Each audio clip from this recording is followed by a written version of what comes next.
finger. The idea that the animatronics stuff you into suits comes from this girl spreading the urban legend that if you die, they hide your body and never tell. The naked endoskeletons come from his time trapped in the supply room. Balloon Boy is the dream version of this kid, excited to go to the birthday party. They even have a single balloon each. And they're fat. Shadow Freddy and Shadow Bonnie fit under this theory. This Eggman is a kid. Yes. No. He would have a stupid hat like that. Oh yeah, Shadow Bonnie and fucking Shadow... No, Shadow Freddy and Shadow Bonnie are obviously just Golden Freddy and Springtrap, but like no. Yeah. Like the haunted version, I don't know. Like they must mean so, because there's... Oh, for fuck's sake. Because there's no, Oh, I fucking hate the way water works in this game. There's no Shadow Chica. And there's no and there's no Shadow Foxy, so I don't and then there's no Gold Chica or Gold Foxy. So Seriously, it sends me all the way here. I'm trying to become a theory. Bro. I think I'm right. Let's just say you are. What is seen in shadows is easily misunderstood. What the fuck? That wasn't here last time. Fuck you. Which are literal shadows. What he's more likely Shadow. referencing is purple guy helping a fellow employee put Take on a shit. yellow suit.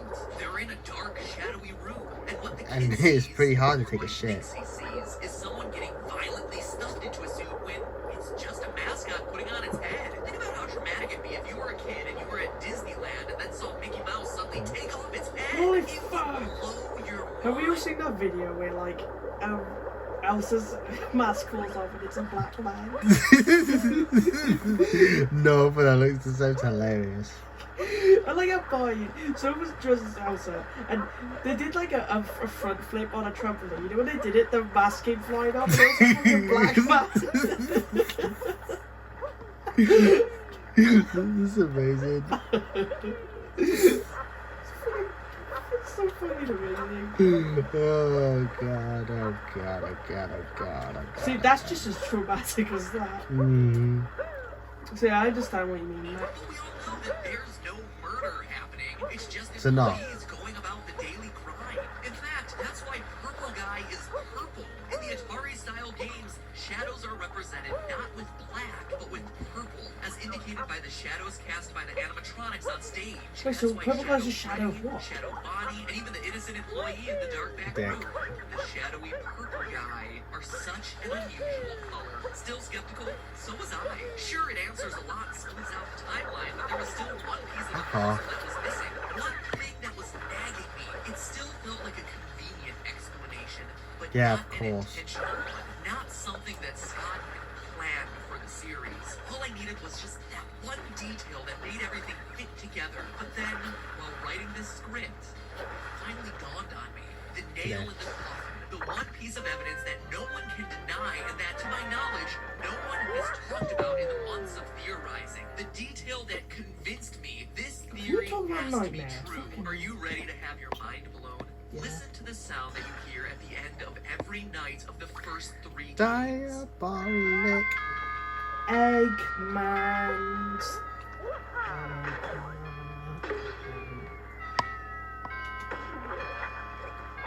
A grandfather clock chiming the same song every time. Why would the end of my shift in an office be signaled by a grandfather clock chime? It wouldn't unless I was asleep, dreaming in my house with a grandfather clock right outside my room. Whoa! It's been proven! You're diabolical! Yeah. Also, another thing is that this proves that the first 3 games actually happened before the kid's bitten. Yeah. Because, like, that's when he's still in the house. I could hear that. But he's about to say, in the 4th game, you don't actually hear the grandfather clock, and it's 6 a.m. Wait, just play the Yeah, you next. do. It goes. Yeah. Now, it was- what if you predicted the bite in each Mini 7? games, 6 o'clock a.m., time to get up. I'm guessing Now I'll be let's look at explaining FNAF 4. Hmm. How does each night end there?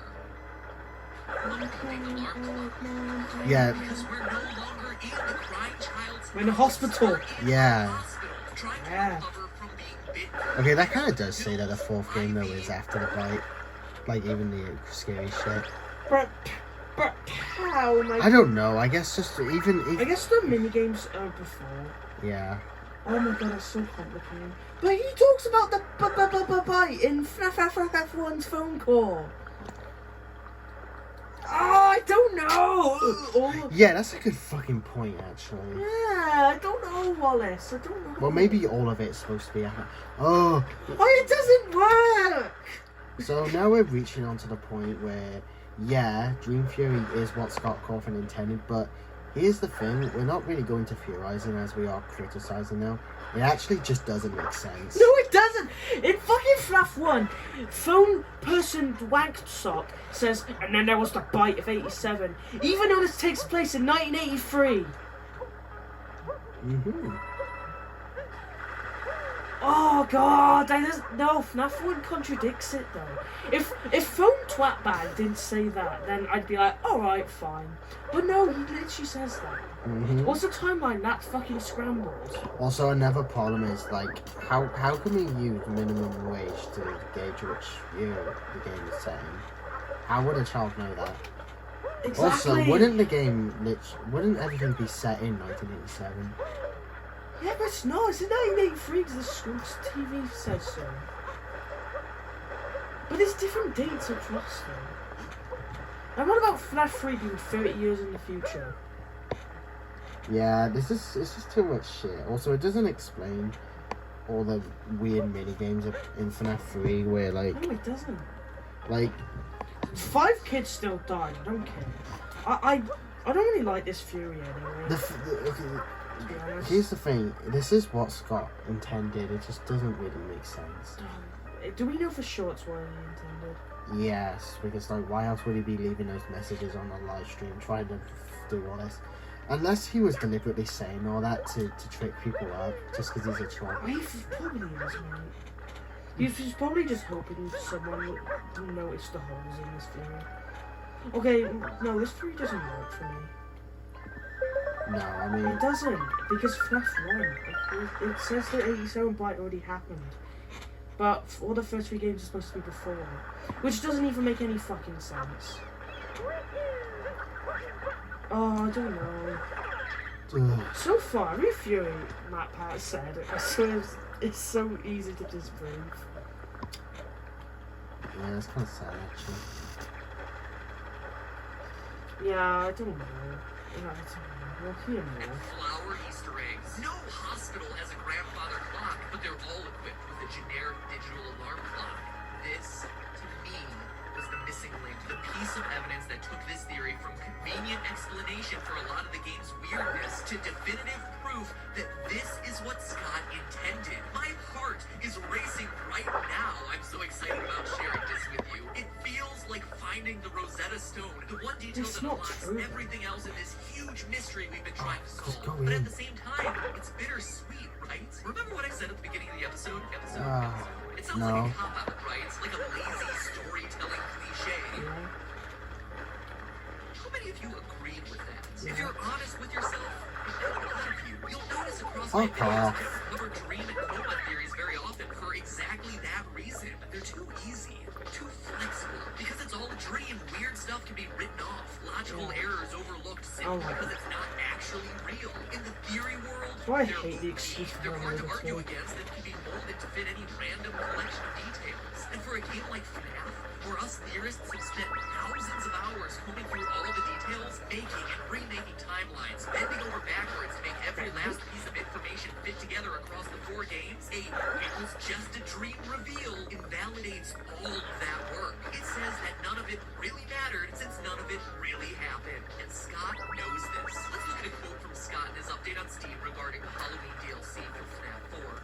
Quote, "The story remains completely hidden. I guess most people assume that I filled the game with random Easter eggs this time. I didn't. What's in the box? It's the pieces put together. But the bigger question is, would the community accept it that way? The fact that the pieces have remained elusive this time strikes me as incredible and special. A fitting conclusion in some ways, and because of that, I've decided that maybe some things are best left forgotten forever." End quote. To me, the key phrase here is, would the community accept it that way? He knows that it's all a dream explanation would fail to live up to our astronomical expectations. It's underwhelming. What about the puppet? What about the oddly specific detail of the paychecks? What about Although that Scott guy? confirming on Steam that my FNAF 2 theory was almost 100% correct. It's this, will the community accept it? Put that on That the makes me think description. Scott intended the dream Oh, I love theory to be Scott. official, but also understands that ever revealing it would be a huge mistake. Hence him keeping it locked in the box. I mean, you can already see it in the comment threads discussing earlier versions of the dream theory. People enraged by the sheer mention of this thing. Heck, you'll probably see it in this comment section. fuck But to it do doesn't that? have to be that way. Sure, the nights themselves may be a series of dreams, Oh, that's but the cunty lore as hell. contained within those dreams doesn't have to be meaningless. In fact, it's not. Think about it. The urban legends the kids are sharing had to start somewhere. That crying child Thanks. clearly saw something that made him scared of these restaurants. And then how do the Atari games fit in? Are they just dreams within dreams? They're not. In researching this episode, I not only found the clues that solidify the dream theory, but also the missing links that we've all been overlooking in putting the FNAF timeline together. Scott's final clue about 4 games, 1 story may be a reference to a crying child's nightmares and eventual death in the hospital, but it can also be referencing the how the story of fuck the do you game's do that? primary struggle, the puppet and the purple guy. And next week we're covering that on an all-new game theory, Saturday the 19th. You're not given enough Eastern time to Time, squirt. 12 o'clock p.m. Pacific What? Time. That's the world you currently dream of, whether that's midnight or noon. So, I saw like balls like being confused. Why am I telling you the time it'll be published and uploaded? Well, we're covering that story, followed up immediately by a live stream discussion where I, and hopefully a few other theorists, will be able to answer your questions as we close out the year with the Fucking definitive hell, this time was answers to peak. this Matt Cat incredibly was mysterious doing series. theories So I like want every you guys to day. be there so you can ask your questions Yeah. and talk God, about I all miss this this so together much. with us live. So remember, that's Saturday the 19th at 3 o'clock p.m. Eastern Time, noon Pacific Time Oh, for there that you go. episode, followed immediately by live discussion Well, with it's got you a ranking guys. man. I cannot Ooh. wait to Good job, share all this Peskin. with you guys. Sock And in the cunt meantime, wanker. remember,